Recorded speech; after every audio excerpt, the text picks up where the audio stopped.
All right, well, hello and welcome, my friends. I'm Kodiak Broncos, and today I'm here to talk about the Broncos' final preseason win over the New Orleans Saints. But before we get into it, I just want to say a couple things. First of all, I'm almost at 1,000 subscribers, so pretty crazy that you all like me enough to the point where I've grown this to what it is. If you have not done so, I would very much appreciate you subscribing, or you can always wait till the end. Hopefully, I'll have earned it. We're going to have a great year talking Broncos, and I would love for you guys to be a part of it. So hit that subscribe button, like the video. Let's dive right into it. The number one takeaway that I think everybody should be talking about is that you escaped training camp in the preseason relatively unscathed health-wise. Now, that's not to say that there weren't hiccups or whatever, and there are still going to be hiccups, going into this team season. We don't have Nate Adkins. We're not going to have Drew Sanders either, and we're not going to have Nick Gargiulo. But for the most part, we did lose a few guys here and there, but count your lucky stars that we're not a walking hospital like 3 years ago. Count your lucky stars that nothing happened to any of the core dudes. I mean, something happened to Benito, but he literally could have played today. And he has an extra 2 weeks to recover before the game against Tennessee. So everything is all good on all those fronts as well. So yeah, the only key guys who will be out for a little are Sanders and Adkins. Honestly, Sanders, I think he's more of a key guy on special teams more than anything else. Adkins obviously is a big part to our offense. He's our fullback dude, but yeah, overall, we did lose Benito, Greenlaw, and Singleton, but at certain points, but all three are recovered.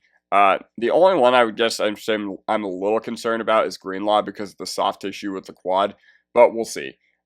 Injuries are notoriously difficult to predict in the NFL, so yeah, this just needs to be your number one takeaway. Knock on wood that we stay healthy going into the regular season, but looking at everything behind us now, it seems like we got out of this relatively unscathed. Once again, not to say there weren't hiccups, but yeah. Number two, the offense sputtered very early on, but they finished strong.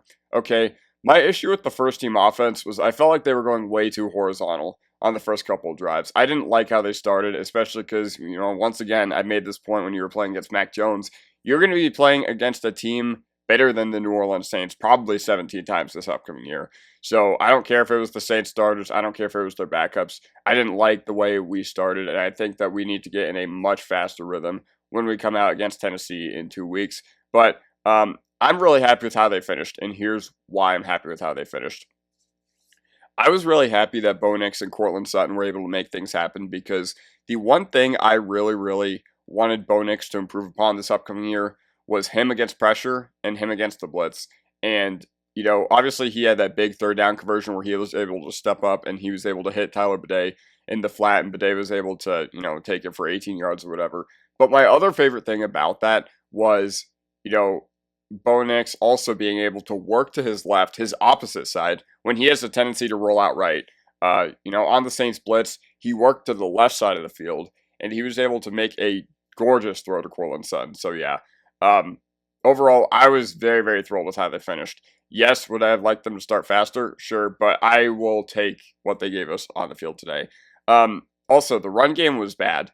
The run game was horribly trash today, too.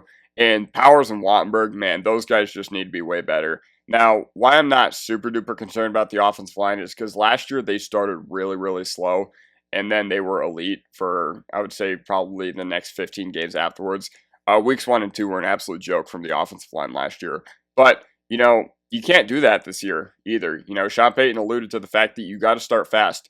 And you have Jeffrey Simmons week 1. You also have DeForest Buckner week 2. So even though, yeah, you're not playing against the class of the league in the Titans or Colts, weeks 1 and 2, you still got to respect them as opponents. And hopefully they can be nice tune-up games for the offensive line, if you will. Once again, I'm not worried about Bowles or Miners or even McGlinchey for that matter, but Wattenberg and Powers, they just need to be way, way better for everything that they've shown us this preseason. Number 3, I'm happy with, Estime and Mathis. I thought they played well today. I thought they made some plays. Estime was cooking on one of those drives. It felt like every time he got the ball, it felt like it was like a 7-yard carry, 8-yard carry, and that's fantastic. But unfortunately for him, too little, too late. Although I do respect the coaching staff for giving these guys who are on the outs to play well for their NFL futures, because both guys are not going to be on this team Tuesday night.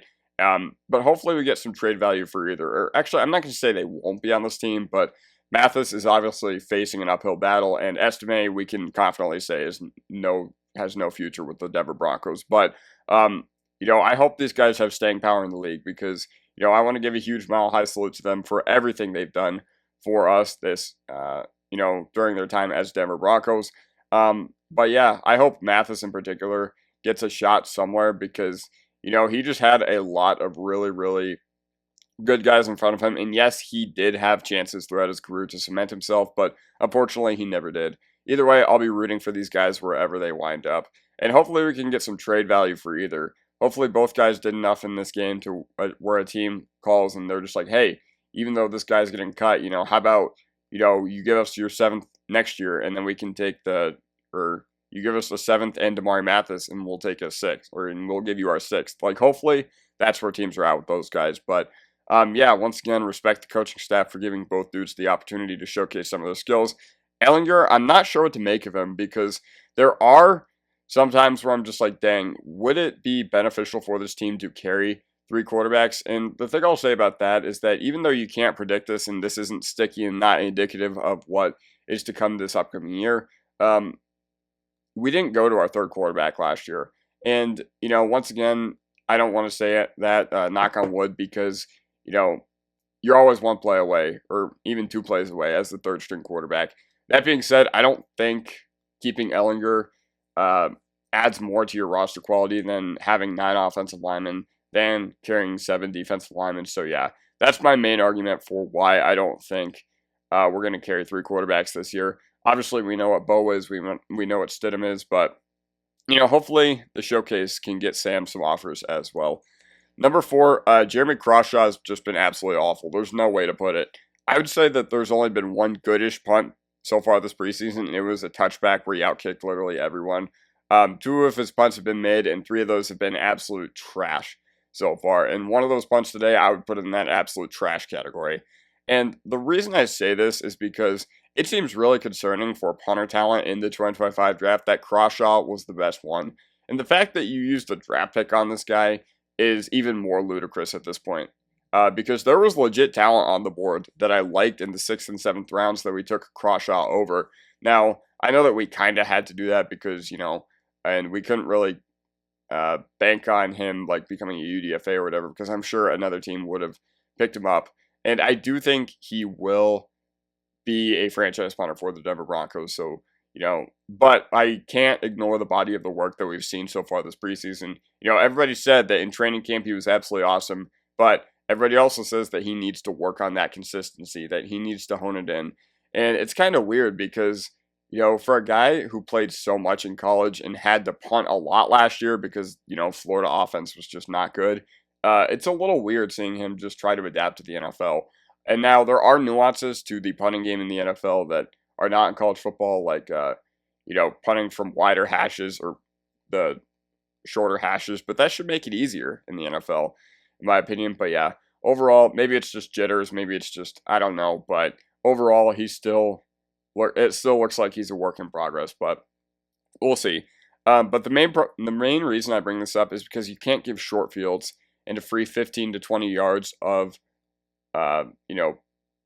field position before your defense even steps onto the field. Like, especially for a team with Super Bowl aspirations, you best believe you're playing against the Chiefs, they're going to gladly take that 15 to 20 yards and they're going to make you pay. You best believe when you're playing the Bengals week 4 on Monday Night Football, if you shank a punt, oh man, Joe Burrow's going to make you pay for it. Like, even today, when we had those bad punts today, the Saints still got field goals out of him. And, no matter how good your defense is, that's just the reality of the situation. Once again, I have faith that he will improve, but the leash needs to be relatively short. If we're talking about this 3-4 weeks into the season, would not hurt me one bit for us to say goodbye to him. Number 5. It's nice that we got an appetizer, but we need to look towards the Tennessee Titans. All right. I've said this entire preseason on every Horsepower Hour, which you can check out every Monday night, by the way, that the thing we need to be worried about right now is not Tyler Shaw, not Spencer Rattler, not Jake Haener, not Clayton Tune, not Jacoby Brissett, not Tanner Mordecai, not Carter Bradley, not Mac Jones. I don't care about any of those guys. I care about the Titans week 1. And yeah, now we can finally look towards it, and we'll have 2 weeks to game plan for this, which honestly should play into our favor. Rookie quarterbacks, when they go on the road in when they've gone on the road the past 5 years, week 1 are 0-9-1. Therefore, it is time for the Broncos to really lock in. It's time for us to really get the season started, and hopefully we can have some strong preparation. And it's only 15 more days that we have to wait before that happens. But yeah, so time to figure out which guys we are rolling into the regular season with. Let me know what you guys think in the comment section down below, and I will see you guys next time. Mile High Salute.